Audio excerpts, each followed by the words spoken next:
Caro-Kann defense, e6, e5, advanced variation, bishop f5, and we play knight f3, divide the knight, e6, knight c3. So knight c3 is okay. Another move could be was trying, that is bishop e2, and then we castle, and then we can play c4. So the thing was playing knight c3 too early, it blocks our c pawn, so we cannot protect the d4 or even c4. So that is the reason I don't really recommend knight c2. The move doesn't have any serious problem, but we can decide the position of the knight later before we dealing with the pawn. So bishop e2 is okay. It's a good move. So c3, c5. Yeah, black start to challenge the center, and we play bishop to e3. So yeah, since we cannot push the c pawn, white lost the d4 pawn. This is very good for black to exchange the c pawn with the d pawn. So the e5 pawn will become a little bit isolated. Knight c6, this is good. Attacking e5 and divide the knight. Bishop to e2. So the e5 pawn will be weak after the pawn exchange. So I think bishop b5, and later we could take the knight because the knight is pinned. So we can minimize the threat on e5 later on. So we can play bishop to b5. So bishop to e2 and knight e7. I think knight g6 is coming. Yeah, it's a little bit hard to protect the e5 pawn. Knight b5 and knight g6, and we castle a6, kick our knight. Yeah, so the knight b5 is not really useful because black wasn't planning to make the knight stay at e7 forever. It just it's clearly that the knight is going to g6 as the next move, and since of this knight b5 and knight d6, this won't work. So yeah, we can either quickly castling, or maybe we can figure out a way, for example knight h4, to try to exchange. Oh no, knight h4 is not good. Bishop c2, knight d4. What I'm wondering is, yeah, maybe we can cancel first, and at least we can protect the pawn with the rook e1.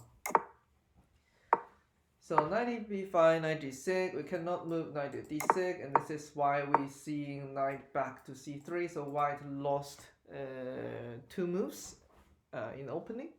So now black is way better, and develop a queen to attack e5. This is very well, and I don't think there is a way black can. Okay, so can we take the pawn?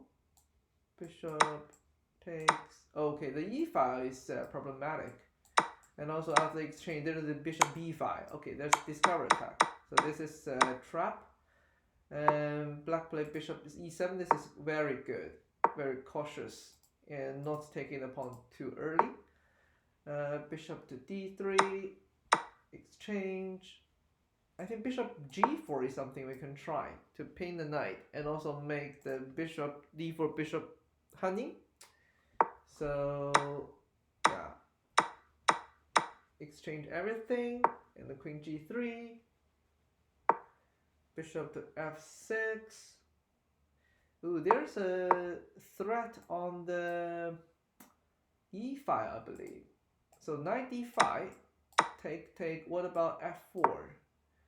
So black has to castle, and we can win the piece back. Bishop back to e7, and we can c3 or king h1. So basically we need to support the knight. And this position is quite balanced. Black has a bishop. This is better than a knight in this open position. But however, the d4 knight is quite stable at the center. So I think it's equalized. And let's see. So white didn't play this move. Okay, so I think white should spend some time because of the opening file. We can play knight d5, or can we play f6 first? Knight g6, no, the knight is under attack, so knight d5 is not a choice, but we can take d5 pawn first. Knight f3, exchange, and castle. Now black's way better. Black has up on pawn, and also the pawn structure is really good. Knight e4, bishop e7, queen d3, rook d8, h3. So white wants to solve the background problem ahead. Yeah, I mean, maybe you can play c3 because the center pawn is really strong. Hopefully you can exchange one of the pawn. Yeah, and also the c2 pawn will become a target at this open semi-open file. Queen a5, bishop back to d6. I will put it at e7 because the bishop is stronger than a knight in this open position. Maybe black is setting up a trap, hoping white taking the pawn and bishop h2. But I think white should exchange the knight with the king. Okay, with the bishop. Okay, white move king to h1. So I mean, yeah, I think both sides realize there's a discover attack. But the important thing is, I mean, both sides knows that. So if you move king to h1, black should probably will figure out a way to protect the pawn, like e5. So my point is, we can exchange the bishop at this good timing, and since the bishop is stronger than a knight, and hopefully we can get a draw after exchange, and also c3 we can attack the center. So that's the reason I think bishop d6 is not a good move. But why move king to h1? This is not necessary. I don't think black will lose the pawn after h1, like bishop f4. Yeah, the bishop just go to another diagonal to attack our rook, and also the rook is protecting the pawn again. So we should trade our knight with the bishop since we have this opportunity. Knight to d2. Why don't we move rook to b1? So knight to d2, the knight retreat from the center, and also the knight is pinned. This is one more target. And we trade the knight. Trade the bishop with the knight. I think the bishop is still better than the knight, and if we want to trade the pieces, we can do that later because the knight is pinned. So next question is, how can we? I think first of all we should push e5 to support d4, and later we can probably double the rooks because we have a pawn protecting d4. We double the rooks to attack c2 and queen to c7. Once we double the rooks and the queen, we can attack c2. So this is how I would plan the attacking. Rook d5, queen e4, h6, queen f3, d3. I think we can protect the b7 and attack b2. White cannot really take the pawn because the c1 rook will become hanging, and also after rook b, we can push the e5 to protect the d4. The d4 pawn is a great asset for black. It controls the center, and also it can be connected. On the other hand, the c2 pawn is a weakness actually. d3, c3. Okay, white didn't take the pawn. Okay, so maybe that's the reason black pushed the pawn, because white cannot really take the pawn. But what about c4 and rook c2? So this pawn will be a little far away from the e pawn, so it will be a target. Like rook back and rook c2, rook c3. So yeah, so it cannot, black cannot protect the pawn. It will be lost eventually. But white plays c3, that's not active. If we play pawn to c4, we'll have a c3 square to attack d3, but c3, the pawn is c3, this c1 rook is still stuck at the square. But the white has won the pawn back. Yeah, so that's a problem, moving the pawn like too far away from the e6 pawn. It's very hard for the pawn to protect this one. Okay, so each side has 6 pawns. So I think b4 is clearly better than rook d2 because this move make our rook passive, right? So now our rook is a defending piece. Our opponent has an attacking piece, so our rook is passive. So we should play b4. Activate the king. Rook e2, h4. Yeah, you see, since the rook is controlling the 5th rank, we cannot attack the king, so the king has also better position than our king. After h4, our king have to retreat. Imagine we have a rook at d7. If we have a rook at d7, we can attack f7, so the black king cannot easily go up. So that's very important. Rook f5, rook d2, rook d5. Black offer a rook exchange. Actually, I think the black rook is better than the right rook.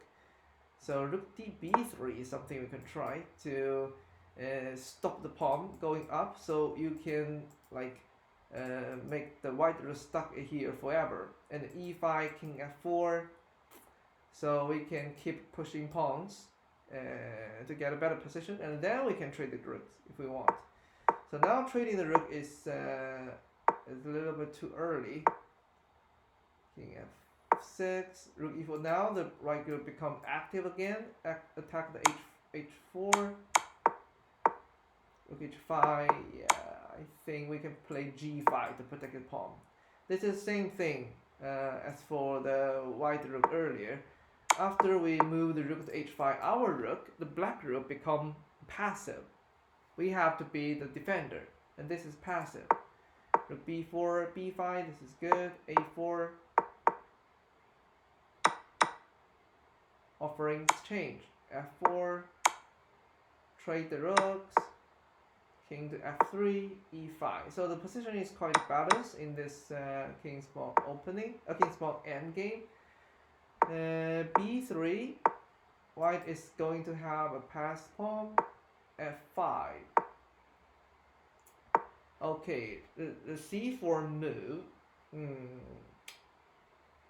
The problem with c4 move is, even though we have passed pawn, after g5, our king cannot really break through the defense of the pawn. The black pawn have very good like structure, like g5, f5.